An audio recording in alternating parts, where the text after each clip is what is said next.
La guerre pour Hélène est à l'aube de demain. J'ai vu l'éclair et lance s'enfoncer dans le crâne et la poitrine de ces hommes qui partageaient ma tête. Si tu décides de t'y rendre, le nom d'Achille deviendra celui d'une légende. Mais tu n'en reviendras pas. Je croyais que le grand Achille n'obéissait qu'à lui-même. Tu mourras là-bas alors que tu ne seras encore qu'un jeune homme. Je sais ce que ça fait de tout perdre et de devenir son esclave. Tout ce que j'ai fait, je l'ai fait uniquement pour toi. Non, tout ce que tu as fait pour toi. Pourquoi aimer celui qui a massacré les tiens? C'est parce que j'ai connu la souffrance que je veux vivre ici en paix.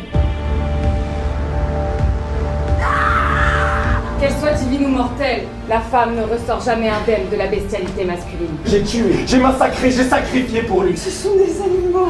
T'es pas bon, tu parles plaisir. Pitié, mon frère, répudie ta colère.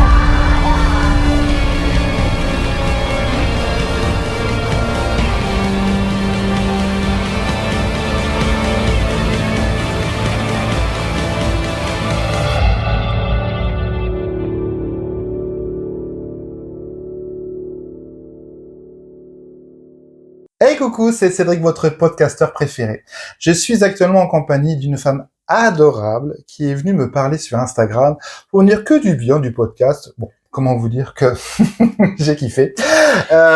Cette femme est une artiste très complète parce qu'elle est autrice, metteuse en scène et comédienne. Rien que ça. Vraiment. J'ai la chance, donc du coup, de recevoir aujourd'hui et tranquillement à la maison, Clara Jovard-Lacoste. Oui, tout à fait. Salut. Merci de me recevoir. Mais je t'en prie, bienvenue à la maison. Merci. Je me sens très à l'aise. C'est le but. On est bien reçus en tout cas. Ah, bah tant mieux. Ça, c'est important. On prend un petit apéro soft, comme ça, tranquillou. C'est ça. Voilà. Bah, de toute façon, je rentre en voiture, donc... Voilà, on va éviter pas. de se prendre une murge. On va m'arrêter, tu sais, à la fin. Vous venez d'où? Mais je fais un podcast. C'est professionnel. Vous êtes très professionnel. Exactement. Bah écoute, on va démarrer tranquillement cette interview. J'aimerais que tu nous racontes un petit peu d'où tu viens et après on va se creuser un petit peu plus sur le nom de ta compagnie et pourquoi et tout ce truc. Vas-y. Eh bien, moi, je viens d'Avignon. Ah. Je ne suis pas parisienne. D'accord. Même si on remonte à mes origines, je viens de Nice. Mais on va pas aller jusque-là. De toute façon, il n'y a rien à dire. Je suis restée peut-être 2 semaines à Nice, donc pas grand-chose. D'accord. Non, j'ai grandi à Avignon, à côté d'Avignon, une petite ville qui s'appelle Rochefort-du-Gard. Ouais. Et puis, j'ai fait toute ma scolarité là-bas, à Avignon. Mhm. Et puis ensuite, j'ai fait des études de droit Ah ouais. pendant 5 ans. D'accord. Et j'étais... Est-ce que tu avais un tout autre rêve à l'origine? Pas du tout. J'ai Non. toujours, en fait, depuis toujours, je sais que je voulais faire du théâtre, du cinéma. Mhm. J'avais posé la question à ma mère il y a quelques années en lui disant est-ce que je t'avais déjà signifié que je voulais faire ce métier quand j'étais jeune? Ouais. Elle m'a dit je pense que la première fois que tu m'as dit que tu voulais faire ce métier, tu avais 4 ans. Non. Ouais. C'est Quand mignon. je regardais un film et je disais Ouais. à ma mère je veux faire ça plus tard. Ah ouais? Mais tu savais que c'était un métier? Non, en fait, je pense que C'est fou ça. À 4 du haut ans. de mes 4 ans, je voulais vivre ce que je voyais à la télé, tu sais. Tu voulais être un personnage. Ouais, je voulais être un personnage, je Ah, voulais c'est trop mignon. faire un truc, je voulais vivre ce que je voyais Ok. à l'écran. Ah. Et donc, moi, ça m'a fait plaisir qu'elle me dise ça. Je me dis, ok, c'est une vraie vocation. Ouais, bah, grave. c'est pas quelque chose. Je me dis, tiens, j'ai envie de faire ça. Ouais. Et en fait, j'ai fait du théâtre quand j'étais au collège, lycée à Avignon. Il y avait des cours qui étaient dispensés au théâtre du Paris, Ouais. au théâtre Paris, enfin, au Paris. Le quoi. Paris, je crois, non? Exactement. Ouais, c'est ça. Ouais. Tu connais mieux que moi. J'ai jamais été à Avignon. Ça craint pour moi. Ça commence. Et ensuite, donc j'ai fait quelques cours là-bas, des représentations, tu sais, devant les parents, les amis. Mhm. Et puis ensuite, quand j'ai eu mon bac, j'avais dit à mes parents que je voulais faire le théâtre, mon métier. Ok. Et j'ai toujours été plus ou moins artistique. J'ai fait 10 ans de piano.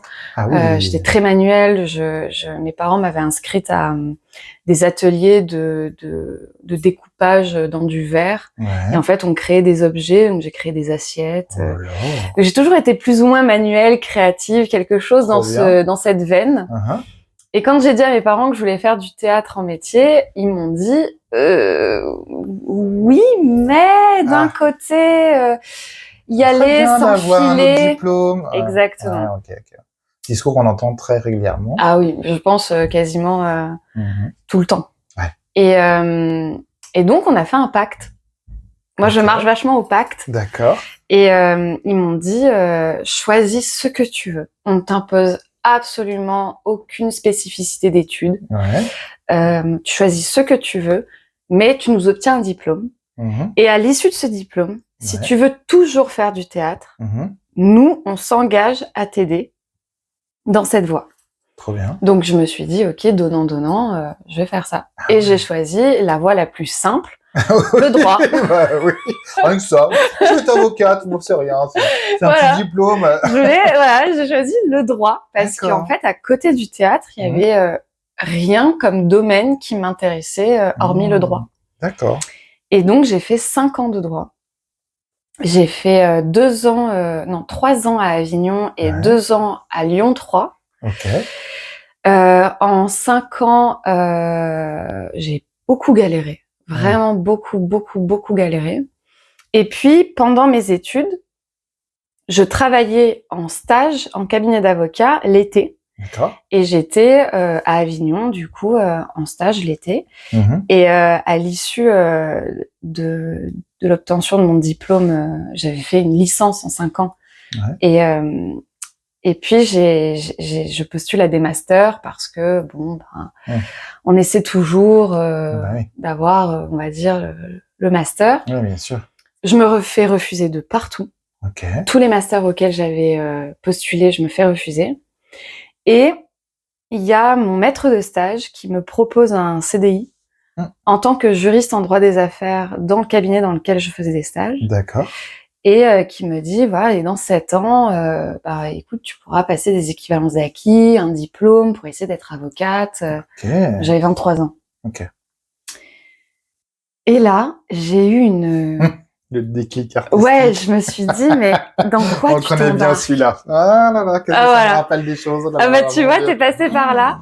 Je me suis dit, mais j'ai 23 ans, si j'accepte, je sais que c'est parti pour je ne sais combien d'années. Et est-ce que je vais avoir le même courage que je pourrais avoir là de partir? Et donc, j'en ai parlé à mes parents et je leur ai dit, je vais refuser.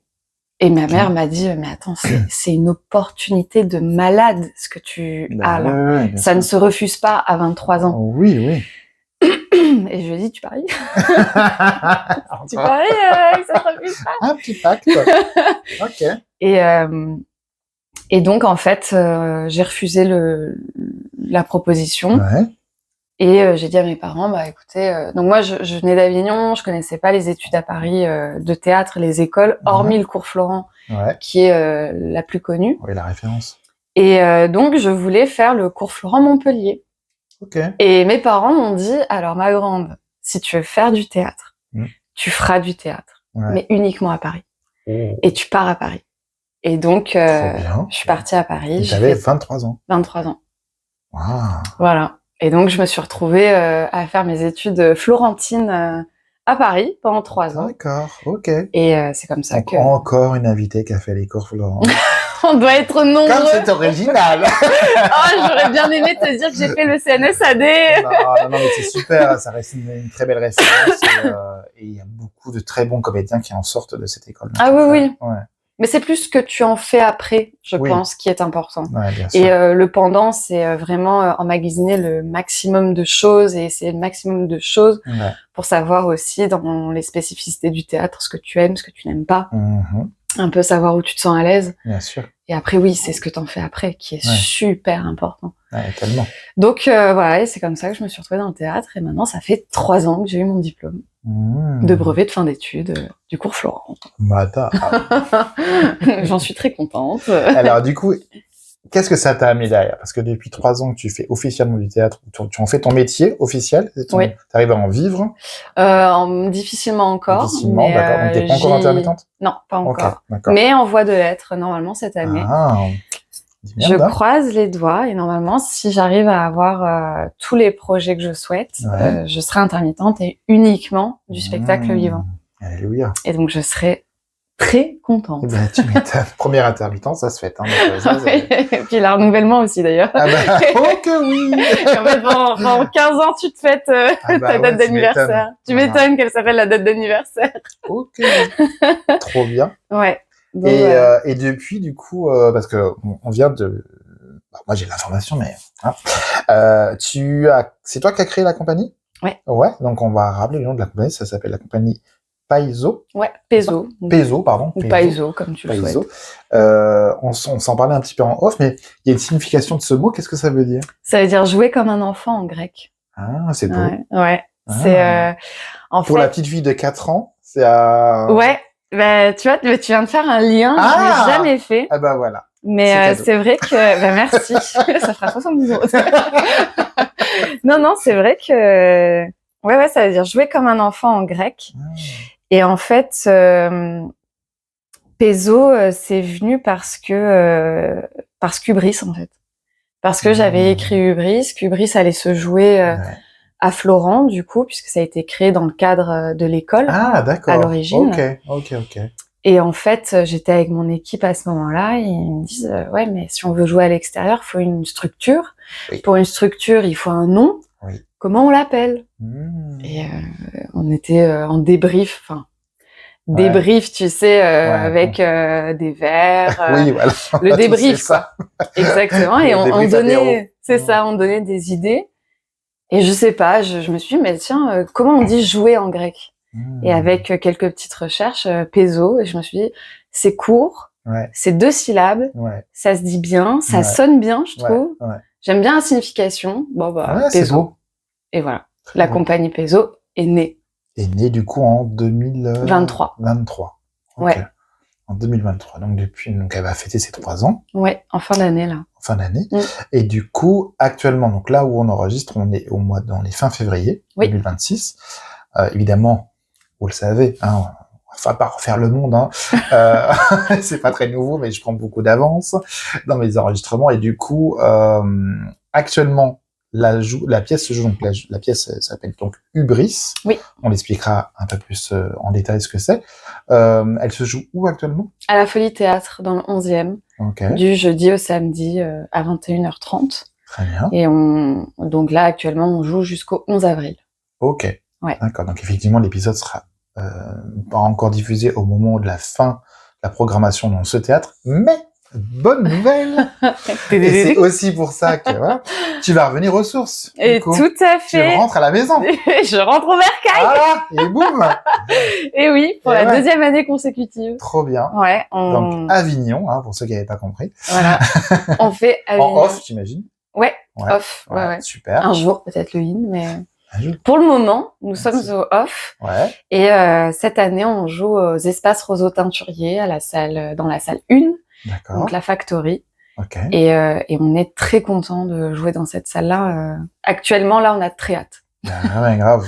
Du On coup, a là, très c'est hâte. les dates d'Avignon, c'est quoi? C'est je crois que c'est du 5 au 26 ou du 4 au 26. Ah, c'est pas mal. Ouais. Ah ouais, quand Ah même. ouais, il y a 20 dates. Ah oui. Ouais. Rien que ça. Ouais. Ok, ça y est, à peu près déjà ou... Bah, comme on a déjà fait Avignon l'année dernière, Avec la même pièce. avec cette En pièce-là, fait, cette pièce-là, finalement, elle se joue depuis 3 ans. 3 ans déjà. 2 ans. Vous êtes rodés. Ouais. Avec Ah la oui, même oui. troupe? Non. Non. Non, il y a des acteurs et des actrices qui sont partis pour diverses raisons. D'accord. Et puis, donc, il y a des acteurs et des actrices qui sont rentrés pour des diverses raisons. Ben, oui, aussi, tout à fait. Le spectacle vivant, finalement. Ben, oui, tout à fait. Alors, Et, on le rappelle, hein, donc tu es l'autrice de la pièce. Oui, Hein, tu c'est es moi l'autrice, qui l'ai tu écrite. fais aussi la mise en scène Yes. de cette pièce-là, et tu joues aussi Et je dedans. joue dedans. Mais à l'origine, je jouais pas. Ah, ok, d'accord. Et qu'est-ce qui t'a donné Je envie m'étais pas de donné jouer de dans ta rôle. propre pièce? La comédienne qui jouait mon rôle d'origine, donc c'est Thétis, la mère d'Achille, puisque c'est une écriture inspirée de l'Iliade d'Homère, est partie 2 mois avant la première, mais tout bien, tout honneur, Ok. super clean. D'accord. C'est encore une amie aujourd'hui. Super. Je l'ai revue cette année au Festival d'Avignon. Trop bien. Et on a fêté nos retrouvailles, et donc voilà. Super. Et Et en fait, je m'étais dit, on est 2 mois avant la première, on venait de recruter une nouvelle comédienne pour un autre rôle. Et donc, la difficulté était de former 2 comédiennes en même temps, en si peu de temps. Et c'est vrai que le challenge me faisait un peu peur. Et moi, parallèlement, l'envie de rejouer était présente. Ça faisait longtemps que tu n'étais pas montée sur scène? À part Florent, non, tu vois, j'avais pas de projet à donc côté. Depuis la fin de tes études, tu n'étais pas remontée sur scène? Non, Ok. à l'époque, là, j'ai repris le rôle en 2024. D'accord, ok. Donc, Donc pendant 1 an, t'avais pas joué? ouais, quasiment. Ok, C'est ça. J'ai repris le rôle en mai 2024 d'accord. et elle est partie, du coup, en avril 2024. Et on est sorti de Florent en octobre 2023. Ah oui. Ouais. Ok. Tout à fait. Oh, d'accord. Et donc, voilà, cette envie de remonter sur scène était au fond de moi. Et puis j'en parle à ma meilleure amie qui est dans la troupe et qui est là encore Ah, trop bien. dans le projet. Super. Et elle me dit, mais qu'est-ce qui t'empêche de prendre le rôle? Bah ouais. Puisqu'en plus, c'était le rôle que je me serais donné Ah, si j'avais été dans la pièce. ok, d'accord. Si j'avais confié la mise en scène à quelqu'un d'autre, Ouais. j'aurais pris ce rôle-là. Et donc, en fait, les étoiles s'alignent. Je me dis, bon, tu as raison. 2 mois avant la première, je connais le rôle, je l'ai mis en scène.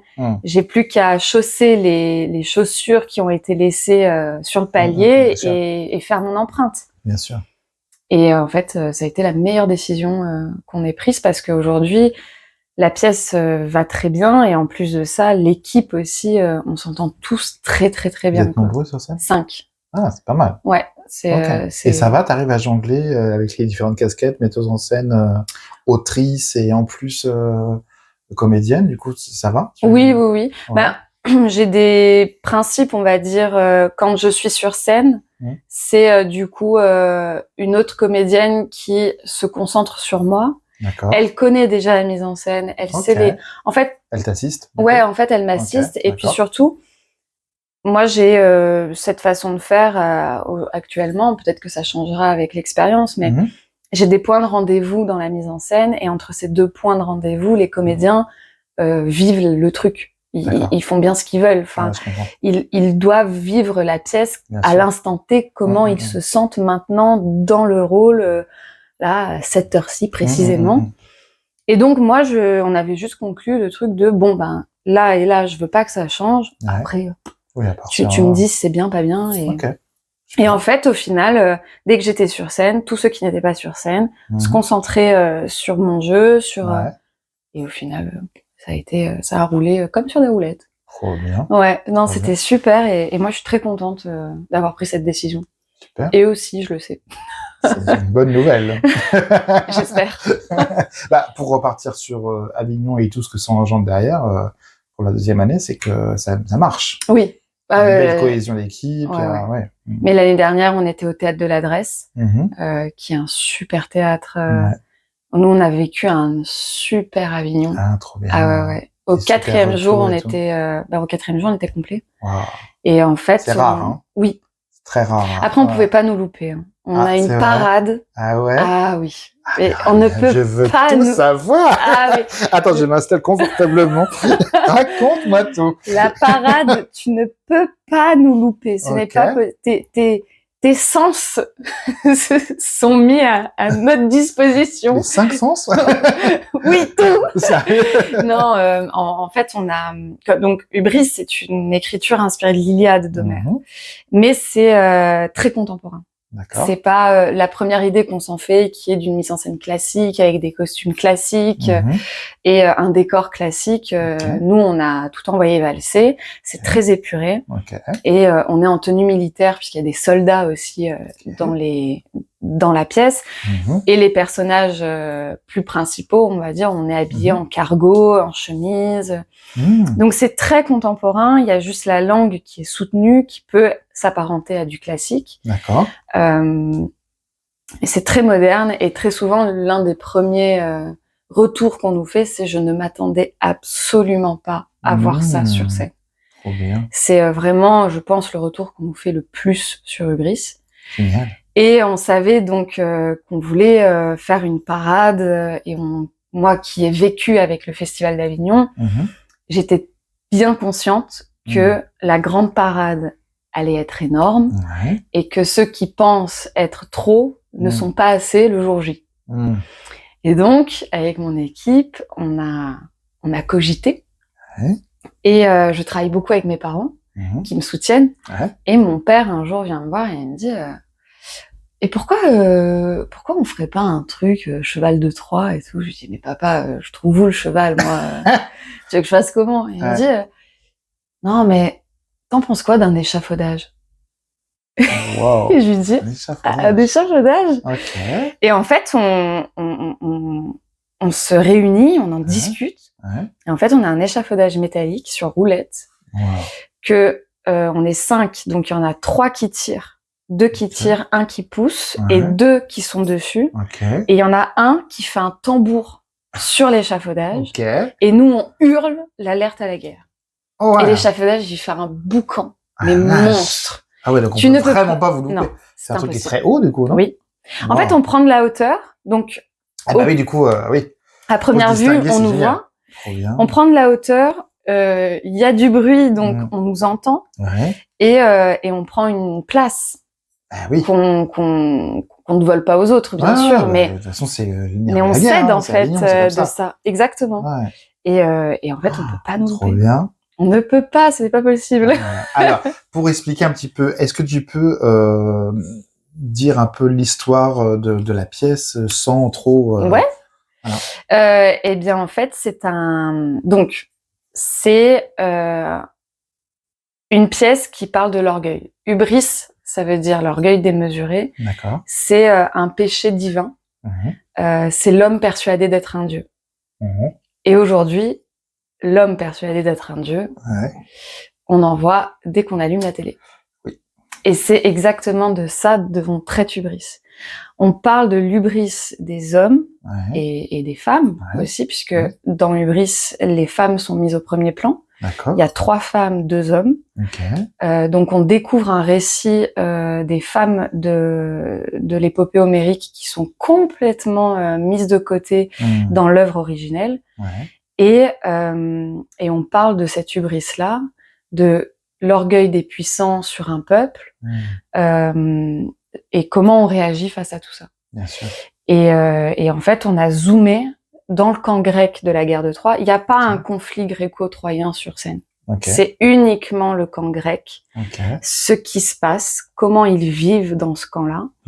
Et en fait, donc j'ai 5 personnages principaux, 2 qui sont les soldats, qui apportent légèreté, respiration, oxygène, humour dans la tragédie, et qui permettent aussi de suivre le cours des choses sans être largués complètement, parce que c'est pas une pièce qui se propose juste aux passionnés de la mythologie ou aux hellénistes. C'est pas du tout le propos, c'est fait pour tout le monde. Qu'on connaisse par cœur la mythologie ou pas, on s'y retrouvera. Et en fait, ça parle de nous. C'est juste nous. C'est utiliser la mythologie comme miroir de notre humanité. Et Hubris, c'est ça. Petit ton. T'as bien révisé ton dossier. je connais un petit peu 2-3 trucs sur Hubris. Dis donc, t'as dû réviser de ouf pour écrire la pièce. Tu t'es intéressé à la mythologie grecque ou comment ça s'est écrit? Eh bien, à l'origine... C'était quoi tes inspirations pour écrire cette pièce? À l'origine, c'est tiré du Chant d'Achille de Madeline Miller. Est-ce que t'en as entendu parler? Ça a fait... Moi, j'adore tout ce qui est mythologie grecque, mais... Ça a fait un buzz énorme sur les réseaux sociaux il y a 3 ans de ça. C'était un des livres les plus vendus et le plus lus, notamment sur toute la communauté des BookTok, book sur Instagram, tout ça. Et puis, moi, j'aime beaucoup les livres, donc je lisais. Et puis, en fait, j'ai redécouvert la mythologie de l'Iliade à travers le point de vue spécifique de Patrocle dans le livre. Et j'ai trouvé ça extraordinaire. Et j'ai appris plein de choses et de subtilités que je n'avais pas en ayant étudié l'Iliade ou en regardant les documentaires sur l'Iliade. Et je me suis dit, ok, je veux trop faire ça. Mmh. Je veux faire ça, mais je n'ai pas envie d'adapter le roman. Ouais. Parce que les droits d'auteur... Bah oui. les droits d'auteur, Voilà. flemme. J'avoue. Disons que j'avais un objectif de faire vivre la pièce, donc je savais qu'il fallait que je crée moi-même ma pièce. Et donc je me suis dit, ok, je vais faire un truc dedans. Ouais. Et donc je me suis replongée dans la mythologie, mais en fait j'ai pris autant les œuvres classiques qu'on connaît tous et qu'on a tous étudiées, que je me suis bouffé énormément de bouquins tirés de la mythologie, et pas uniquement de l'Iliade. Okay. J'ai lu tout ce qui est le mythe de Circé, le mythe de Méduse, de Paillasse, et en fait ça m'a permis d'avoir assez de matière pour créer mes personnages, pour que ça puisse nourrir l'histoire. Et donc tous les personnages se répondent parce que hubris étant le thème principal, chacun fait preuve d'hubris à son niveau avec ce qu'il ou elle a vécu. Wow. Donc voilà. Et mais c'était très intéressant. J'ai tellement. adoré. Et aujourd'hui, la mythologie. T'as eu combien de vies? Parce que alors attends, on rappelle parce que je crois qu'on l'a pas dit. Tu n'as que 28 ans. Hein, oui, moi, à 28 ans, la mythologie grecque, c'était un petit peu loin de moi. Mais c'est génial d'avoir eu cette approche et de pouvoir justement construire tes personnages par rapport à tout ça, par rapport à toutes tes recherches. Ouais. Extraordinaire, ça donne trop envie d'aller voir, quoi. Ah bah, avec grand plaisir. Vraiment. C'est prévu, c'est dans ma to-do. Ouais, mais clairement, j'ai le carnet qui est rempli de plein de trucs. Tu m'étonnes. J'ai plein de choses à aller voir, mais évidemment, bien sûr, je vais venir te voir avec grand plaisir. Voir ta pièce et ta troupe, parce que voilà. Ouais. C'est génial, trop bien. Ouais, et puis c'est né comme ça. Puis après, j'ai beaucoup discuté aussi avec mon conjoint qui adore la mythologie, et lui qui a écrit aussi quelques courts-métrages, donc il y avait quand même pas mal de conseils à viser sur l'écriture, sur les écueils à éviter. Donc ça m'a quand même beaucoup aidé. Et puis après, Hubris a évolué. Puis lui, qui est aussi dans l'audiovisuel et dans la photographie, il s'est occupé de toute la direction artistique de la pièce. Donc moi, je devais justifier un choix, et il me disait pourquoi. Et si je le justifiais pas de manière complète pour l'histoire, il me regardait et me disait non. Mais c'est mon projet. Non. Non, ça ne va pas dans la pièce. Et ensuite, il s'est occupé donc tout ce qui est lumière la direction artistique, les lumières et les musiques. C'est lui qui les a faites. Et donc c'est vraiment, on va dire, un bébé familial. Génial. Autant avec les membres de la troupe qui donnent vie, actuellement 3 fois par semaine et au Festival d'Avignon tous les jours à l'histoire, que dans ma sphère plus perso avec mon conjoint qui m'a aidé dans la création. Trop bien. Voilà. Magnifique. Donc je suis très fière de ce projet. Mais oui, tu peux, parce que c'est beaucoup de travail et tu sens que tu l'as vraiment amélioré, j'imagine, depuis le début. C'est du spectacle vivant. Donc, du coup, le texte a dû évoluer, la mise en scène aussi, sûrement. Le texte, pas tant. Non. Ça, j'ai ajouté récemment, j'ai dû ajouter quelques répliques pour une scène pour qu'elle soit plus fluide. D'accord. La mise en scène, pas tant non plus. Il y a des choses qui se sont effacées pour apporter de la fluidité et parce qu'il y a des trucs, c'est à chier. Faut le dire. Ça arrive. Il faut pas avoir d'ego, je veux dire. Voilà. C'est normal, ça fait partie de la création. Oui. Et en fait, c'est plus l'évolution de nous à l'intérieur de la pièce. D'accord. Et c'est sûr qu'aujourd'hui, Hubris il y a 3 ans, Hubris maintenant. Mais par rapport à l'actualité mondiale, les choses ont évolué en 3 ans. Donc, bien sûr. Pas forcément au mieux, mais oui. Malheureusement. Et les retours que les gens te font, c'est ah là là, mais ça me rappelle tellement ce qu'on est en train de vivre en ce moment. Ou... Quand les premiers mois, les premières dates, je pense qu'il y a beaucoup de personnes qui ont fait des parallèles avec le Covid ou la Covid, parce que à un moment donné, la guerre est telle que on doit choisir un peu entre qui doit vivre et qui doit mourir. Donc, je pense qu'il y en a pas mal qui ont fait ce parallèle-là et qui ont été touchés par rapport à ça. Ok. Et aujourd'hui, tout le monde me dit que ça parle de ce qui se passe en ce moment avec l'actualité mondiale, les guerres dans le monde. Et en fait, récemment, un des plus beaux retours qu'on m'ait fait, c'est ta singularité est devenue universelle. Oh. Et ça m'a vraiment touchée. Ouais, c'est beau.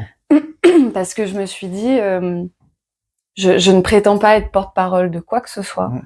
Je ne souhaite pas faire des leçons de morale à qui que ce soit, mais que ce qu'on défend et ce qu'on porte sur scène résonne à la plupart d'entre nous. Et ben ça fait chaud au cœur, quoi.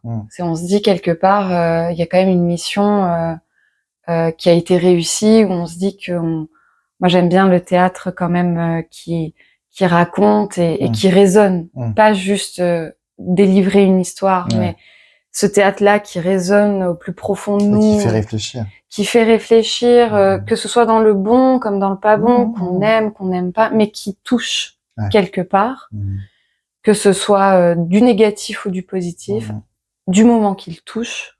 Pour moi, c'est que j'ai rempli mon contrat. Bien sûr. Après, ça appartient au public, ça appartient à chacun. Bien sûr. Moi, je suis pas là pour dire qu'il faut aimer, pas aimer. Chacun est libre de ses choix et de ses goûts. Donc voilà. Donc ça, c'était un des plus beaux retours qu'on m'ait fait. Magnifique. On va revenir à ton enfance. Oui. La petite Clara qui regardait la télévision, le cinéma, voilà, qui à 4 ans s'est dit je veux faire ça. Qu'est-ce qu'elle regardait, la petite Clara? La petite Clara. C'était quoi tes références théâtrales ou télévisuelles ou cinématographiques de l'époque? Et jusqu'à voilà. Ouais. Bon, il y a eu les dessins animés, ça c'est inévitable. Donc tout ce qui est Winx Club, Miu Miu, tout ça s'est passé. Et ensuite j'ai grandi, alors plus 9, 10, 11 ans, avec Disney Channel.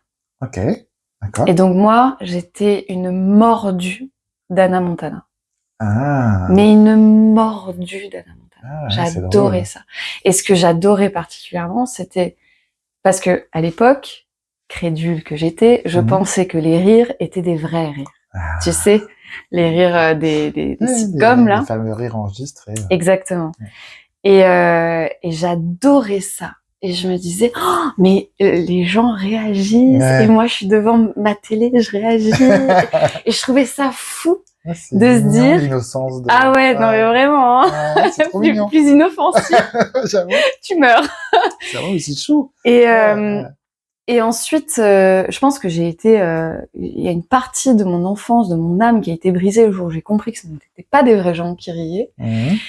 Mais Hannah Montana, ça reste aussi, tu sais, l'histoire d'une jeune fille qui est également star interplanétaire. Et quand je voyais les images du concert, je me disais, oh, mais qu'est-ce que j'aimerais pouvoir faire ça. Et en fait, je pense que c'est quelque chose, du coup, qui venait petit à petit. J'ai toujours été petite fille aussi, tu sais, bon, comme la plupart des petites filles, j'imagine. Je jouais à la transformation des Winx quand j'étais petite avec mes copines. Je me rappelle que mes parents faisaient un agrandissement de la maison. Et pendant des mois, tu sais, il y a eu la dalle de béton là, de fondation. Et ben c'était ma scène. Je te jure que c'est vrai. Avec ma meilleure amie d'enfance, qui se reconnaîtra si elle écoute ce podcast. Bien sûr qu'elle va écouter. Elle va m'envoyer un message. Et ben on faisait genre qu'on avait un public énorme. C'est trop Bercy, tu vois, devant nous, le Stade de France. Énorme. Et on faisait le show devant mes parents, devant ses parents, devant les amis des parents. Enfin, et on faisait ce show-là. Donc il y avait un truc de déjà, j'aimais bien faire le show, j'aimais bien interagir comme si c'était naturel. Et puis après, petit à petit, le piano m'a énormément nourrie. J'en ai fait La rigueur aussi. Ouais. Mm. Ah ouais. J'en ai fait pendant 10 ans. J'ai commencé à 5 ans. J'ai terminé à 15. Mm. Et moi, j'ai toujours été férue de musique de film. Pendant un temps, j'écoutais beaucoup plus de musique de film que de musique d'actualité, tu sais. Ouais. Je pense que tout le monde a eu cette période-là. Ouais, je l'ai pense eu aussi. Et en fait, ça m'a nourrie dans mon piano. Donc, j'ai commencé à composer des musiques pour moi, que je faisais écouter qu'à ma famille. Ok. Puis mes parents me disaient, purée, t'as quand même... t'as 12 ans et Ouais. tu nous sors ça, mais il y a un truc de créatif. Ouais. Et en fait, je pense que petit à petit, les livres, beaucoup, je m'étais remise au classique. J'ai toujours eu un amour inconditionnel pour les mots. Ok. Je trouve que c'est une force énorme de pouvoir dire tout ce qu'on ressent avec des mots. Et en plus, la langue française est tellement riche qu'on peut en faire ce qu'on souhaite. Et j'ai toujours aimé ça. Et donc, voilà, je pense que petit à petit, les références littéraires, musicales, ce que je voyais à la télé, sont rentrées un petit peu en cohésion, toutes, les unes avec les autres. Et en fait, ça a transformé, ça a créé ce noyau. Ouais. Et ensuite, ce noyau, il a grandi petit à petit. Mais tu aurais pu dire, parce que c'était quand même très tourné sur la musique au final. Hannah Montana, la scène, Ouais, mais je sais pas chanter. le piano, etc. Tu aurais pu dire, bah, j'aurais pu être musicienne ou j'aurais pu être... Je suis une piètre chanteuse. Écoute, chacun a son talent. Voilà. Non, ouais, mais je pense qu'en fait, tu vois, en y réfléchissant avec toi, je pense que c'était les histoires que j'aimais. Ouais, la musique de film me permettait d'avoir des histoires dans ma tête qui étaient nourries par la musique que j'écoutais à l'instant T. Et en fait, je pense que ces histoires qui, petit à petit, ont pris de la place, se sont nourries et ont créé ce noyau-là. Ouais. Et puis après, avec le droit, tu vois, pareil, moi, je voulais faire du droit constitutionnel. Je voulais faire le droit de l'homme. Je voulais faire du droit administratif. En fait, il y avait un intérêt aussi pour l'humain, foncièrement, donner la parole un peu à ceux qui ne l'ont pas ou à ceux qu'on n'écoute pas. Et la prise de parole. Exactement. Et bon, au final, j'ai terminé en droit des affaires qui n'avait rien à voir pour diverses raisons. Et en fait, je pense que ce noyau-là, avec cette volonté de parler pour ceux qui n'osent pas parler, pour ceux qui ne peuvent pas parler, et en fait, ça a nourri ça. Et Hubris, je pense, en est une des naissances de tout ça. Bien sûr, bien sûr. Voilà. Donc, je pense que c'est ça qui a fait qu'aujourd'hui, je fais de l'art et du théâtre. C'est beau, c'est beau, c'est beau. Est-ce que tu te souviens la première fois que t'es rentrée dans un théâtre, pardon? Première fois que je suis rentrée dans un théâtre. Je me demande si j'étais... La colle. C'est ça. Petite, je me souviens pas. Okay. Petite, je me souviens pas. Je me souviens la première fois que je suis rentrée à l'Opéra d'Avignon pour regarder le Lac des Cygnes. Et au départ, j'étais là, le Lac des Cygnes. Non, mais franchement, tu crois pas que j'ai... surfait. Excuse-moi, je dois aller sur Skype, en fait. C'était l'époque. Ah là là, oui. Et en fait, j'étais avec ma grand-mère et ma mère, et je suis ressortie de là, mais subjuguée, quoi. Bah oui, le Lac des Cygnes, quoi. Mais tout, le lieu, bah oui. la performance, et je me suis dit, waouh, fou de faire ça, quoi. Et puis, je me souviens d'un jour où je suis allée voir une pièce d'Alexis Michalik au Festival d'Avignon. Je me demande si je faisais déjà du théâtre, pour te dire. Je pense même pas. Tu te rappelles le titre de la pièce? Une histoire d'amour. Et cette pièce, elle m'a chamboulée. Alors qu'on aime ou pas Alexis Michalik, ça, chacun, c'est une très grosse ref. Voilà, chacun fait ce qu'il veut et aime ce qu'il souhaite. Mais moi, je suis sortie de cette pièce Et je m'étais dit, mais comment je peux ressentir des émotions aussi fortes alors que je sais qu'en face, c'est pas vrai. Ouais. Et que, en fait, c'est pas comme dans un film où t'as tout. Musique, t'as les décors, le cadrage. C'est pas pareil. Là, c'est du live et malgré ça. Et là, je suis... Quand c'est bien interprété... tu vois, j'ai été subjuguée au Lac des Cygnes. Ouais. Et là, j'étais sans voix. Ah Après, et d'ailleurs, pour la petite anecdote, je pleurais tellement à l'issue du spectacle que quand je suis sortie, le mec de la sécurité est venu me voir et il m'a prise dans ses bras. Ah, carrément. C'est énorme. J'étais inconsolable. Ah ouais? Inconsolable. C'est fou. Et il m'a prise dans ses bras et il m'a dit, elles ressortent toutes comme ça. Ah bon? Et je lui ai dit, je suis pas toute. Mais c'est vrai que... Bah oui, exactement. Ah ouais, Et bon. c'est dans ces moments-là fort, quoi. où j'ai su que je voulais essayer de toucher de la même manière à ma façon. Tu vois. Et ça rejoint le commentaire qu'on m'a fait récemment de ta singularité est devenue universelle. Là, je me dis, si j'arrive à refaire à refaire ça avec la prochaine pièce, par exemple, j'aurais tout gagné. Justement, tu me lances une paire.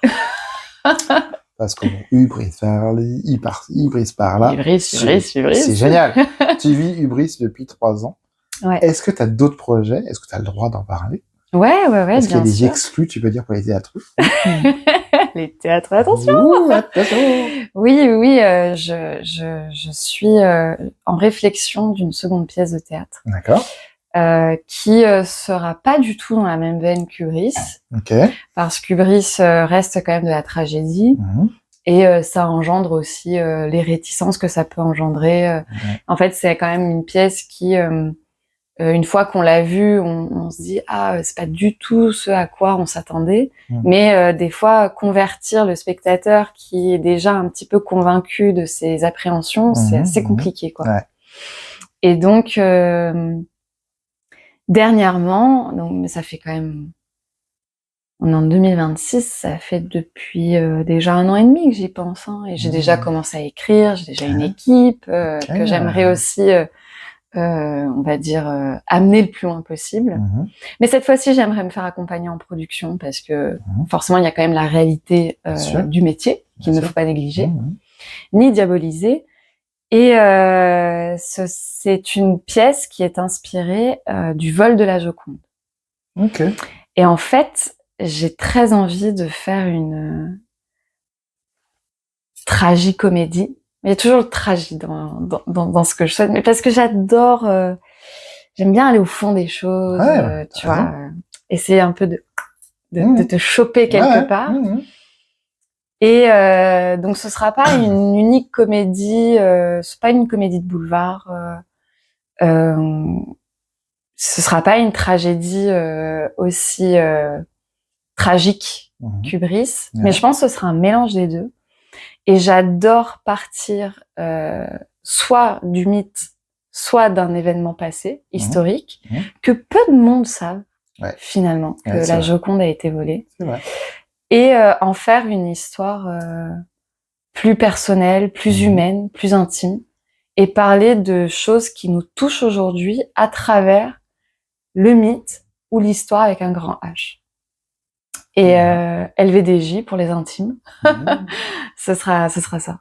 Trop bien. Ouais, ce sera une équipe aussi de 5 personnages qui enquêteront sur le vol de la Joconde, mais qui au fond auront une quête d'identité. C'est beau, ça, dis donc. J'ai hâte d'en savoir plus. Il faut encore qu'elle sorte. Ouais, ben bon, attends, c'est génial. Ma dernière question, parce que oui, c'est déjà la dernière question. En plus, je parle beaucoup. Oui, on parle beaucoup. Je crois qu'on s'est bien, on s'est bien trouvé. C'est vrai. Ma dernière question, c'est si tu avais un conseil à donner à quelqu'un qui voudrait faire le même métier que toi, on va dire plutôt comédienne du coup, ou un autre métier, l'un des 3 casquettes que tu as, qu'est-ce que tu donnerais comme conseil à une personne qui veut faire ce métier? Je lui dirais de ne pas lâcher.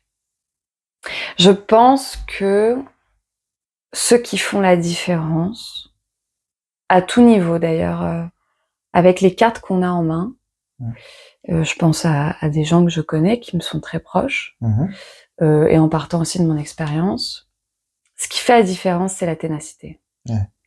C'est de se dire que le travail paye. Et il finira tôt ou tard par payer. Bien sûr. Et qu'il ne faut pas s'attendre à la réussite immédiate, puisqu'en fait, c'est pas qu'elle n'existe pas, c'est qu'elle est très rare. Donc il faut pas s'y attendre, il faut pas s'y attacher. Il faut s'attacher à ceux qui nous accompagnent, ceux qui nous nourrissent, et croire que un jour ça viendra. Et ce jour-là, quand on se retournera, on sera bien content de ne pas avoir lâché. Savourer les petites victoires, savourer les échecs, parce qu'ils font grandir, mais toujours se relever. Voilà. Je pense que c'est un peu bateau, mais je pense que c'est vraiment très réel et très sincère. Que de toute façon, si tu sens que c'est fait pour toi, si tu sens que sur un plateau, t'es à ton endroit, ou diriger des comédiens, ça t'exalte. Si tu sens que écrire, ça te libère et ça t'excite, vas-y, fais-le. Parce que peu oseront, et ceux qui oseront, peu tiendront, et de ceux qui tiendront, ce sont ceux qui réussiront demain. Voilà. Très bien, merci beaucoup. Mais de rien. On va juste rappeler à ceux qui nous regardent, parce que maintenant on nous regarde. Coucou. Coucou. On oublie qu'il y a la caméra, mais oui, il y a la C'est caméra. On peut rappeler du coup, au moment où cet épisode sera sorti, du coup, tu vas bientôt arriver à Avignon, dans ta ville natale. Et du coup, tu vas jouer Hubris, donc de la compagnie Peso. Rappelle-nous les dates et le nom du théâtre, s'il te plaît. C'est à la Factory, aux espaces Roseau Teinturier, la salle 1. Et c'est du 5 au 26 juillet. Parfait. Super. Et les relâches les jeudis. Là, il faut venir le lundi, mardi, mercredi, vendredi, samedi, dimanche. Ça va, tant mieux. Tous ces jours-là, faut y aller. Tous les jours. Obligatoirement. Obligatoire. Trop bien. Merci beaucoup, Clara. Mais merci à toi de m'avoir reçu. Avec grand plaisir. Un très bon moment. Écoute, tant mieux. Merci beaucoup. Merci à toi. À bientôt. À bientôt. Salut. Ciao. Ciao. Salut. Merci d'avoir regardé cet épisode des Théâtreux. Je vous donne rendez-vous dans 15 jours pour un nouvel épisode. D'ici là, vous savez ce qu'il vous reste à faire. Allez au théâtre.